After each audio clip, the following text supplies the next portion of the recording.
Ada satu orang di antara kita mungkin tahajudnya 10 rakaat setiap malam, duhanya 12 rakaat setiap pagi, baca Qur'annya one day one juz, satu hari satu juz, malamnya one night one juz, satu malam satu juz. Satu keluarga di antara kita ini puasanya luar biasa Senin Kamis. Satu keluarga berpuasa Senin Kamis. Tak cukup puasa Senin Kamis, dia puasa Nabi Daud. Sehari puasa, sehari tidak, sehari puasa, sehari tidak. Tak cukup dia puasa Nabi Daud, dia puasa-puasa sunnah lainnya. Istrinya nutup aurat dengan sempurna, pakai nikob, pakai cadar, pakai purda, pakai manset, pakai kos kaki. Suaminya 5 waktu ke masjid tak tertinggal takbiratul ula. Anak-anaknya di pondok pesantren hafiz dan hafizah. Tiap pagi berinfak, tak pernah menggunjing orang. Quran terjaga, aurat terjaga, tahajud terjaga, 5 waktu terjaga, duha terjaga, Quran terjaga, puasa terjaga. Sempurna satu keluarga nih, amalnya. Tapi sudah 8 tahun dia tak tengok ayah ibunya. Sudah bertahun-tahun dia tak nyapa kedua orang tuanya. Sudah bertahun-tahun dia tak berhubungan baik dengan ayah ibunya. Sudah berminggu-minggu dia berkelahi dengan ayah ibunya. Sudah berhari-hari dia bermusuhan dengan kedua orang tuanya. Maka anak seperti ini, seluruh amal yang mereka kerjakan tertolak di sisi Allah Subhanahu wa taala, tidak akan diterima Allah. Sebaliknya, kalau ada di antara kita hari ini yang pandai melayani ayah ibunya, tidak ada uang ayah ibu dia kasih uang, tak ada rumah ayah ibu dia buatkan rumah, sakit ayah ibu dia bawa ke rumah sakit, dirawat ayah ibunya dia jaga, kotoran ayah ibunya dia bersihkan pakai tangannya sendiri. Ada di antara kita hari ini yang membersihkan kotoran ayah ibunya lebih dia nikmati daripada makanan yang ia sukai. Begitu luar biasanya dia melayani ayah ibunya. Tapi dia tinggalkan sholat, dia injak-injak perintah Allah, dia tinggalkan perintah Allah dengan mutlak. Maka kebaikan satu orang anak ini kepada ayah ibunya seluruhnya tidak diterima Allah Subhanahu wa taala. Atau jangan-jangan inilah yang menjadi penyebab amal kita tak diterima Allah. Atau jangan-jangan inilah yang menjadi penyebab amal kita tertolak di sisi Allah. Kita sholat juga, kita sujud juga, kita puasa juga, kita ngaji juga, kita dengarkan ceramah juga. Maka oleh karena itu, Pak, Bu, ayah kita tuh tinggal di kampung, ayah ibu tinggal di kampung sana. Terkadang ayah ibu kita tak sekolah, SD, SMP, SMA tak tamat. Dia sekolahkan kita SD, SMP, SMA, S1, S2, S3 dengan harapan hidup kita lebih baik daripada keadaan dia sekarang. Tapi apa yang membuat kita jarang untuk menjenguk mereka? Saya ingin sampaikan buat kita bersama. Ayah ibu kita tak tahu kita ni eselon 1, eselon 2, Pak. Ayah ibu kita tak tahu pangkat PNS kita 3A, 3B, 3C, 3D, 4A, 4B, 4C, 4D. Ayah ibu kita tak tahu kita ni public figure. Ayah ibu kita tak tahu dan tak mau tahu. Yang dia tahu kita ni anaknya. Ayah ibu kita tak tahu kita punya sawit berapa. Ayah ibu kita tak butuh mobil kita. Dia tak butuh rumah kita. Tapi yang dia butuhkan kita. Apa yang membuat kita jarang untuk menjenguk mereka? Tahun 2016 di Masjid Damai Langgeng, saya diundang ceramah di sana. Habis pulang ceramah, saya baca WA SMS. Ada seorang ustadz Pekanbaru kirimkan WA dengan saya. Saya baca 2 kali, air mata saya menetes. Kenapa? Karena WA itu berisi cerita satu orang ibu sedang menelpon anaknya. Ibunya nelpon anaknya. Assalamualaikum nak. Waalaikumsalam, kata anaknya. Kata ibunya, nak, sudah 1 bulan kau tak tengok ibu. Apa yang membuat engkau berhalangan, nak? Apakah kau sibuk dengan pekerjaanmu? Minggu yang kedua ibunya telepon lagi. Assalamualaikum nak, kata anaknya. Waalaikumsalam. Kata ibunya, nak, ibu dapat kabar apa engkau baru beli mobil baru. Apa betul nak? Kata anaknya, betul bu. Kata ibunya, alhamdulillah nak, ibu bangga kau pandai menyenangkan hati anak istrimu. Minggu yang ketiga ibunya telepon lagi.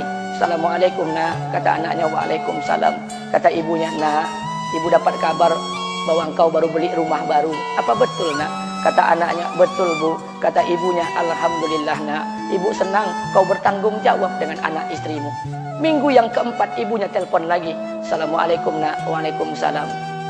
Kata ibunya, nak, tadi ibu pergi ke pasar, ibu jumpa temanmu di pasar. Kata temanmu di pasar, temanmu banyak bercerita tentang kamu. Kata temanmu tadi, kamu baru beli anak anjing seharga 40 juta dari negeri Belanda. Apa betul nak? Kata anaknya, betul. Kata ibunya, nak, dengarkan pesan ibu untuk terakhir kalinya. Apa pesan ibunya? Wahai anakku, engkau pelihara 1 ekor anjing. Kau siapkan harga anjing 40 juta. Kau siapkan rumah untuk anjingmu depan rumahmu. Kau jaga anjingmu pagi, siang, dan sore. Kau mandikan anjingmu pagi, siang, dan sore. Kau kasih makan anjingmu pagi, siang, dan sore. Demi Allah nak, dengarkan pesan ibu untuk terakhir kalinya. Apa kata ibunya?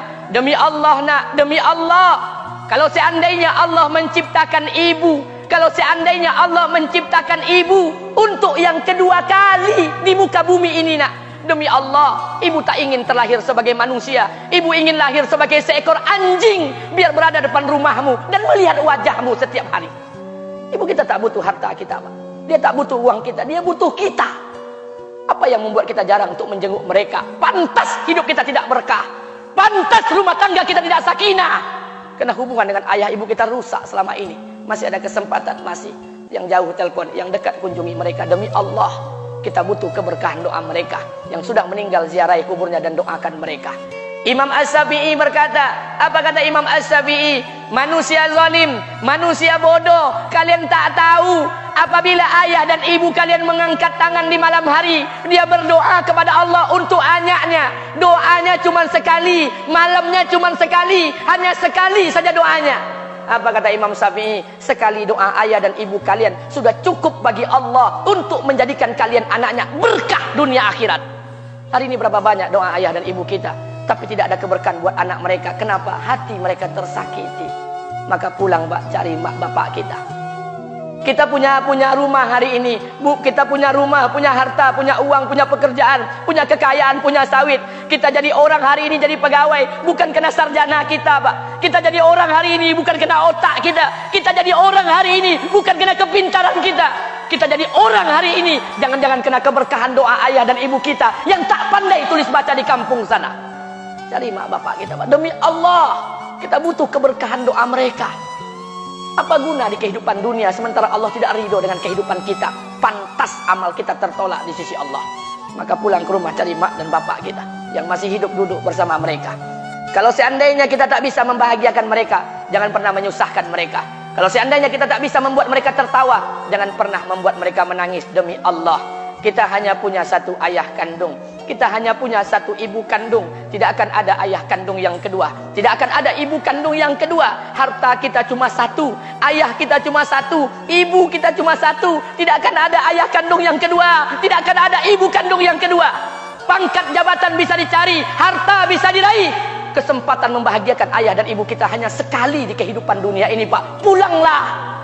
Ketika mereka memanggil, tinggalkan istri, tinggalkan pekerjaan, tinggalkan semua proyek kita. Demi Allah, datangi mereka. Kata Nabi, sesaat kalian duduk bersama ayah dan ibu kalian akan mendatangkan keberkahan. Kenapa kalian tidak duduk bersama mereka? Jangan-jangan inilah yang menjadi penyebab amal-amal kita tertolak di sisi Allah.